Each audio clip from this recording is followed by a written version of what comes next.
L'Assemblée nationale. Présentation du programme de mise en œuvre de la PGE. Le Premier ministre, chef du gouvernement Christian Tsay, a présenté à l'Assemblée nationale aujourd'hui le programme de mise en œuvre de la politique générale de l'État. Pour son second mandat, le président de la République, Andry Rajoelina, met en avant 3 axes prioritaires dans la valorisation du capital humain, l'industrialisation et l'état de droit. Dans cette PGE, le gouvernement s'engage à renforcer l'économie tout en développant le capital humain.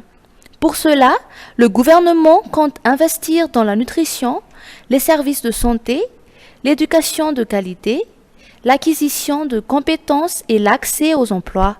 150 000 femmes vulnérables âgées de 17 à 59 ans et 100 000 jeunes de 15 à 30 ans seront formés dans différents domaines dans le cadre du programme 100 jours du régime.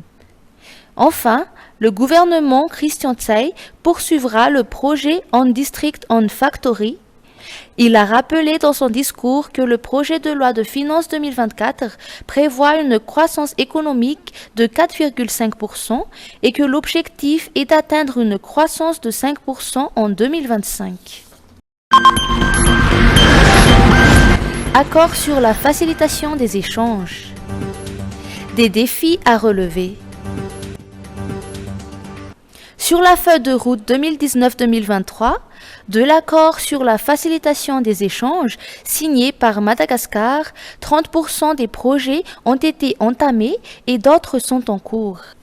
Selon Linkanazav van Ernest, directeur général des douanes, en marge de l'ouverture de l'Assemblée générale du Comité national de facilitation des échanges, la mise en place d'un laboratoire national destiné à accélérer les processus au niveau des frontières est parmi les défis à relever.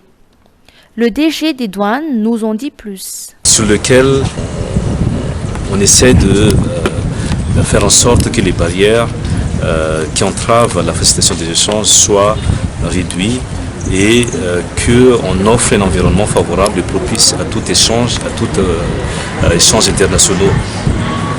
Il y a 2 coprésidents dans le CNFE, donc c'est coprésidé par la douane et la direction générale du commerce extérieur. Et donc il y a le comité auquel plusieurs entités, que ce soit du secteur privé ou d'autres ministères, font partie également dans ce comité. Et chaque année, nous tenons une assemblée générale pour essayer de faire une évaluation de ce qui a été fait et voir toute perspective pour l'année qui s'ensuit. Donc c'est pour l'année 2023, malgré l'agenda qui ne permettait pas que l'assemblée générale se tenait en 2023. Donc aujourd'hui et demain, a été dédié pour faire cette assemblée générale et l'atelier qui va permettre au comité de voir ce qui a été fait et de se projeter également ce qui va se faire pour cette année. Justement, quel bilan pourrait dresser le CNFE? Il y a eu une feuille de route qui a été élaborée en 2018, donc qui concernait l'année 2019 jusqu'en 2023. Bon, certainement, l'objectif n'a pas été atteint à 100%, donc on évolue à peu près approximativement parce que c'est la réunion d'aujourd'hui. L'Assemblée générale du CNFE a été une occasion de faire une évaluation des réalisations, des lacunes, des pistes d'amélioration et des perspectives. Les objectifs sont de réduire les formalités à la frontière, les coûts, les durées des transactions et les procédures autant à l'import qu'à l'export. Tourisme. Objectif, 1 million de touristes d'ici 2028. À ce jour, une dizaine de compagnies aériennes assurent que 80 vols internationaux par semaine vers Madagascar.